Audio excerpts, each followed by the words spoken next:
Hey y'all, my name's Belinda, 34, female. Every time I tell this story to friends and coworkers, they say it's so crazy I should upload it on Reddit or one of those story time channels on YouTube. So here I am, prepared to have your minds blown. You see, my story isn't like the typical in-law drama. I mean, in-laws are involved, when are they ever not? But not in the way you think. After getting married to Kurt, 37, male, I always thought my family was pretty standard, the usual mix of quirks, laughs, and the occasional embarrassing moment. Nothing crazy. Little did I know the real drama was waiting in the wings. The center of this whirlwind was my mother-in-law, Gail, 62, female, and my late father, Dave, 66, male. You see, Gail was the epitome of prim and proper. She liked things in perfect order, neatly arranged, and above all, she despised any hint of goofiness or messing around. Now, my dad, God rest his soul, was the complete opposite. He was a walking, talking comedy show, stumbling over his own feet and finding humor in every situation. Life was a joke to him, and he wouldn't have it any other way. His mantra was all about never taking anything too seriously because life was so short. Needless to say, Gail didn't really like my dad, and my dad, being the goofy guy he was pretty much oblivious to Gail's irritations. Although they didn't really get along as much, no one could say that my mother-in-law had anything against my dad. That was until the infamous luncheon she had that transformed her from a mean and grouchy old lady to Cruella de Vil herself. Picture it, a gathering of her high society friends delicately sipping tea and nibbling on finger sandwiches, and then enters my dad, fashionably late, ready to sprinkle some chaos. First, he stumbled in like a cartoon character, drawing gasps from the gathered guests. Gail looked like she was about to murder someone, clearly feeling embarrassed. But wait, it gets better, or worse, depending on your perspective. In a crazy display of comedic misfortune, Dad managed to topple the piece de resistance, an ice sculpture that Gail probably paid a small fortune for. The gasps turned to horrified silence, and Gail's face turned a shade of red I didn't know was possible. You can imagine the chaos that ensued. Kurt and I were caught in the middle, desperately trying to smooth things over. Gail's luncheon had turned into a circus, and my dad was the ringmaster. The aftermath of that luncheon was like a twisted sitcom. Gail, bless her heart, was obviously devastated. I felt a pang of sympathy for her. She had put so much effort into that event, only for it to be hijacked by a well-meaning klutz. Dad, being Dad, was in overdrive with apologies. Gail's friends were ready to bolt, their noses high in the air, but Dad had a plan up his sleeve. In a surprising turn of events, Dad transformed the disaster into a comedy extravaganza. His impromptu stand-up routine and improv not only salvaged the day, but had everyone in stitches. Even the snooty guests couldn't resist cracking a smile. Everyone was having a ball, except for Gail, that is. She was in no mood for laughter. Dad tried everything to mend the situation, telling her that he'd pay her back for the damages caused. But Gail, determined to nurse her wounded pride, left her own party in a huff. Imagine that, leaving your own party and your own home because you were upset. Woof. From that day forward, it was like the War of the Roses in our family. Gail, still fuming, treated Dad like he was a cockroach. I get that she was pissed, and I let her stew in her anger for a while, but literal years went by and it seemed like things would never be patched up on her end. Dad was always extending the olive branch, but she'd either ignore it or downright swat it away. What really ticked me off is that she even skipped his funeral. Kurt and I were beyond upset. How could she let a silly event overshadow a man's entire life? So that night, emotions raw from Dad's funeral, I mustered the courage to ask Gail the burning question: what exactly was her problem? I needed to understand why she was letting this grudge cast a shadow over everything, especially in such a difficult time for our family. Gail, today was such a mess. Where were you? Why didn't you come? You know I never liked your father. I know, but you couldn't even show up at his freaking wake. I'm going to let that slide because I'm sure you're feeling very upset right now. Yeah, Gail, I'm very upset. My own mother-in-law couldn't bother attending my dad's funeral. How do you think that makes me feel? What about my feelings, Belinda? You guys didn't give a damn when that clown ruined my luncheon. I became a laughingstock after that. Do you know that? Oh, please, enough with the dramatics. Your friends loved my dad. And Kurt already told me how it was you who made yourself a laughingstock when you refused to re-invite him for the next event. You did this to yourself. And all for a block of ice? That's really pathetic, Gail. Life lost its color after Dad left us. His absence created a void, leaving behind memories of his outrageous antics that I would forever cherish. Following that heated phone call with Gail, our relationship took a hit. I wasn't in the mood to tiptoe around her feelings, especially when she was the one holding onto a grudge like it was a prized possession. Years rolled by and the tension between us didn't entirely dissipate, but we managed to coexist without setting off verbal fireworks. It wasn't the warmest relationship, but at least it wasn't explosive. Then one day, as I was grinding away at work, Kurt called me with a tone of distress. He spilled the beans about Gail's kitchen, which had turned into an unintentional bonfire. It seems she forgot to switch off a burner, and now her house was set to be repaired. She's pretty shaken up after the whole thing.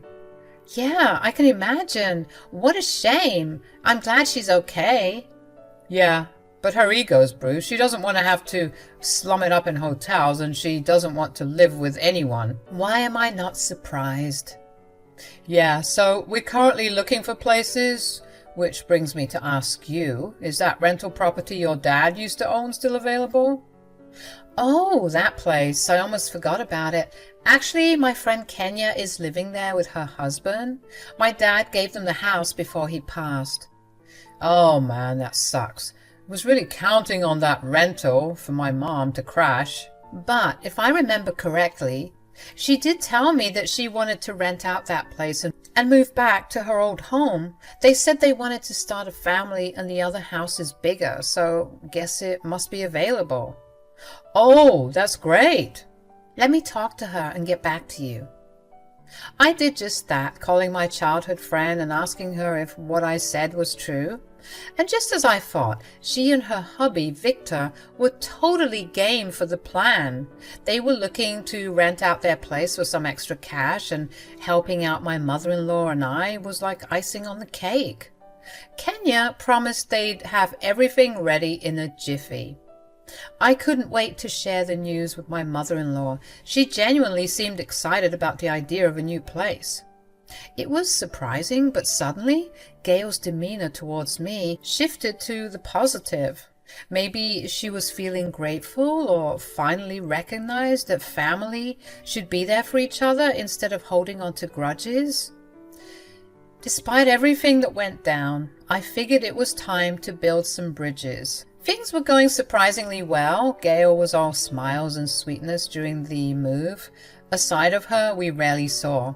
Kurt and I were enjoying the positive vibes and appreciating the break from the usual tension for once. It seemed like everything was looking up for us now. Unfortunately, Kenya and Victor couldn't be there to hand over the keys, but that was all right. Kurt and I took charge, making sure Gail got settled into her new place. Once she was all squared away, we headed back to our own home. I couldn't shake off the strange feeling after that call. Gail's words about my dad and the sudden move-out plans didn't add up. It felt like there was more to the story than she was letting on. As the days passed, I decided to do some digging. I reached out to Kenya, who had connections in town and could possibly help me get to the bottom of things. I spilled the details about Gail's odd behavior, and Kenya agreed that it was worth looking into. After a bit of investigation, Kenya discovered something shocking. Gail had been spreading rumors in the neighborhood about Kurt and me, painting a picture of a strained relationship and insinuating that we were heading for divorce. I couldn't believe it. Why would she do such a thing?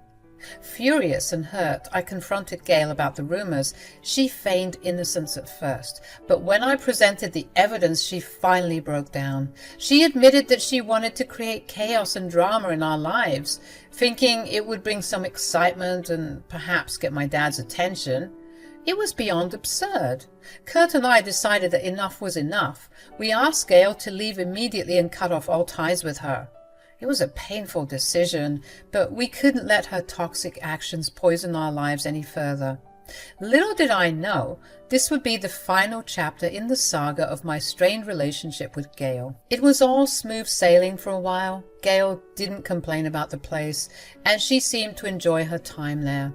2 months came and went by pretty fast, and I was about to head out to help Gail with moving out when she called me and surprised me by revealing that she had already left. "Hello, darling." "Hi, I was just about to start off. Just give me 10. "Actually, I was calling to tell you that won't be necessary." "Oh, why?" "Well, because I just finished moving out." "All by yourself?" "Gail, that's dangerous. You know you have a bad hip." "Oh, stop it. I hired some people to help me move out." "That wasn't necessary, Gail. You know Kurt and I were meant to help you. You didn't have to spend any money." "Don't worry about it. I didn't want to waste your time. Besides, these guys were way faster than you two ever could have been." "Okay, but we were supposed to check the house, you know, inspect it for anything. Just renter duties, I guess." "Don't worry about all of that. It's fine."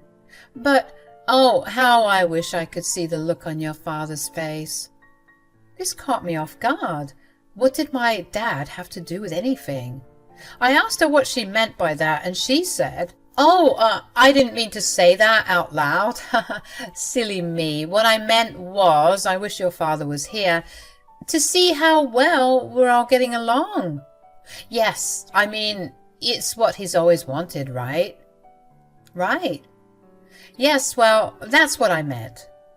"Should I come over that side? I imagine you're still at the property. Let me come, do a quick walkthrough and get the keys." "No, there's no need for that. Why don't I just come and drop them off at your place? You haven't left yet, right?" "Well, no, but I was about to." "And waste gas? Nonsense. Let me make my way over to you and hand over the keys." "Okay, Gail, you'll find me here." Gail was acting weirder than usual, and alarm bells were ringing in my head. Why did it seem like she didn't want me to come and see the place? Or help her? I mean, this was the lady who would want to be fed if she could. She was always dependent on people, especially if she could get it for free, so her hiring some people to help her move out was a bit iffy. And don't get me started on the way she was talking about my dad. All of it left me feeling uneasy, wondering what Gail was up to. Even though I felt odd about it, I decided to brush it off, chalking up Gail's weirdness to her just being excited to be back in her home. It was understandable. So soon enough, she came and dropped off her copy of the house keys. And when she dropped off the keys, I didn't question her further and let her go on her way. I called Kenya and Victor to inform them that Gail had moved out, but I hadn't done a walkthrough. "That's all right." "Are you sure? Because for some reason, Gail was being weird about it." "I'm sure everything's fine. I mean, we trust her and we trust you." Exactly. Don't worry about it. We'll check on the house ourselves since we're already coming back into town tonight. So we'll swing by, don't you worry. And you can give us the keys tomorrow. Okay then. Travel safely. I was planning on having a chilled evening with some wine and a bubble bath when all of a sudden my phone was going crazy with calls and texts from Kenya and Victor. It seemed like something was seriously wrong. I almost thought they had gotten into an accident. I called Kenya back and boy was she not having it. What the hell is this, Belinda? Are you screwing with us now? Whoa, calm down. What's going on? Calm down? How do I calm down when your mother-in-law has completely ruined this place? What? What are you talking about? Just get over here. I started panicking, wondering what had happened and why Kenya was so upset. Quickly getting ready, I headed to the house, texting Kurt to meet me there because something was definitely up. When we arrived, horror awaited us. The outside of the house looked like a trap house, covered in dirt, grime, and scandalous graffiti. Initially, I thought some crappy neighborhood kids had done this just to be annoying, but Kenya was quick to point fingers at a much older person. What did that witch do to our home? What the hell? Kenya, Vic, what's going on here? You two should know. After all, it was Gail who did this, obviously. No, there's no way she'd do this. You haven't even seen the inside. I think it's worse. Stepping into the house, Kurt and I were hit by an overwhelming stench of, well, crap. The place was a disaster, with animal feces and sewage smeared all over the walls and floors. It was the worst thing I'd ever experienced in my life. We had to rush back outside, and Victor demanded an explanation as he held a sobbing Kenya in his arms. What the hell, you guys? Belinda, what is this? Guys, I'm sure there's a messed up but logical explanation for all of this. Yeah, my mom would never do such a thing. This is just as blindsiding to us as it is to you two. Listen, man, we did you guys a favor. I know, and we're so grateful. And this is how you repay us? With shit? I think all of us need to calm down. Calm down? Calm down? Why the frick would I calm down? Look at my home. I hate to say it, but we need to book Gail for her crimes. I already have my team looking into it. And I'm gonna sue the shit out of her. She's gonna learn today. Kurt and I were so shocked. We kept on asking questions out of pure disbelief. But Kenya and Victor said that they knew it was her. Who else could it have been? After all, she was the last person to be in the house. Despite all the signs pointing to her, we couldn't wrap our heads around why she would do something like this. Attempting to calm Kenya and Victor down, I suggested FaceTiming Gail so that we could get to the bottom of this. I told them that I would take accountability for this because I was the one who connected Kenya and Victor to Gail. I told everyone to stay out of the camera view so that she would think I was speaking to her alone. Hello? Hey, Gail, can I ask you a question? I'm at the house right now and... Oh, so you see the surprise I left you? If by surprise you mean an actual shit show, then yes, I see it. What the hell is this? Oh, Belinda, you sweet, naive child. You were so eager to give me your father's home. Didn't you know I'd get my revenge? Revenge? What revenge? For all those years ago, of course. You thought I forgot. Gail, what the heck are you talking about? You know, my luncheon, the ice sculpture. What? So you mean to tell me you disgraced this place all because of some ice? I told you that you needed to get over that. I'll never get over it. You're lucky that's all you got. I was going to burn down the place. How did you even do all of this? This is so disgusting, Gail.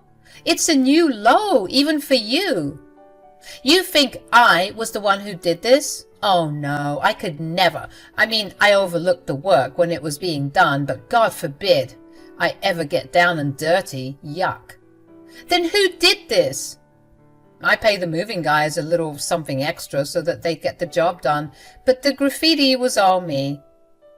You're disgusting, Gail. Maybe, but at least I've got my revenge on your stupid father and his stupid jokes. I hope he's rolling in his grave. I looked over at Kurt, Kenya, and Victor, who were all fuming and disgusted by what Gail was saying. But then I just started laughing, surprising everyone. This pissed Gail off. What's so funny? Well, just the fact that you thought you could get away with it. What do you mean? I already have. Are you sure about that, Gail? Yes, of course. Those bozos are still out of town, aren't they? And honestly, who's going to believe you? You have no proof. Oh, Gail, sweet, naive Gail, you have no idea, do you? This house doesn't belong to my dad. Well, it used to, as you know, but he gifted it to Kenya and Victor. Kenya? Victor? As in the lawyer and the town sheriff? Yeah, those two. Oh, yeah, oh. You're in a whole lot of trouble, Gail. I'm gonna sue you for everything that you're worth, which, by the looks of it, probably isn't even much, but I'll be satisfied knowing I've destroyed you. Mom, how could you do something so awful? Kurt, wait, I can explain. I found the house like that. I mean, I left and everything was fine. I was just joking earlier. It's too late, Gail. We have your confession in the phone records as well as your face to go along with it. You just screwed yourself over. And it was all for your stupid revenge, all for a stupid block of ice. I still don't get what the big deal is. He literally paid you back. You don't understand how humiliated I was. He ruined my reputation. No, Gail, you did that all by yourself. Don't drag my dad into this crap. And it looks like you've cemented yourself as a bad shit crazy old lady. Congrats. Just wait until I see you in court. And then behind bars. Wait, I can explain, please. After being caught, Gail started apologizing to Kenya and Victor, essentially kissing their asses because she knew how professional and skilled they were at their jobs. She knew that she was screwed and she was trying everything in the book to win their affection, but the damage had been done. Kenya and Victor were yelling at Gail, mainly Kenya, and they were telling her that she was going to pay for everything that she had done. Gail was in tears, of course. I would be too if Kenya yelled at me like that, but I eventually had to cut the call and regroup with the team. Kurt and I began apologizing, feeling embarrassed about the whole situation. Kenya and Victor, despite initial anger, seemed to calm down a bit after scolding Gail and making her aware of the consequences she was about to face. Kenya assured me that everything would be all right as long as they got justice and made it clear that she held nothing against me and Kurt, since it was evident that we didn't know about Gail's horrid plans. Kurt and I offered to cover the cost of a cleaning service to restore the house, and Kenya and Victor were grateful, but they said, "That's really sweet, but I need it to come from her pockets." You know what? You're right. She's the one who did this, so she should pay. Babe, I'm sorry to say it, but your mom's a bitch, and she's going to get everything that's coming to her. Don't worry, babe. I'm right there with you. I'm going to head over there to make the arrest now. I'm going to come with you. That same night, Victor and Kurt went to Gail's home to make the arrest. Kurt later shared with me that it seemed like Gail was hastily packing her bags, perhaps trying to escape, but it was too late. As Gail awaited trial, she became the town's laughingstock, dubbed the crazy shit lady. People distanced themselves from her, including her friends and business associates, claiming she was ruined and that they wouldn't touch her with a 10-foot pole. Kurt cut her off, and to this day, despite her calls from the jail cell, he avoids her like the plague. Kenya remains furious and is determined to take Gale down in court. We love an independent queen who doesn't take crap from anyone. So yeah, guys, we're now awaiting the trial. Whenever Victor comes home from work, he tells Kenya, who then tells me how Gale continues to try to weasel her way out of facing jail time. Funny how the lady who was so obsessed with having a clean image was now down in the dumps.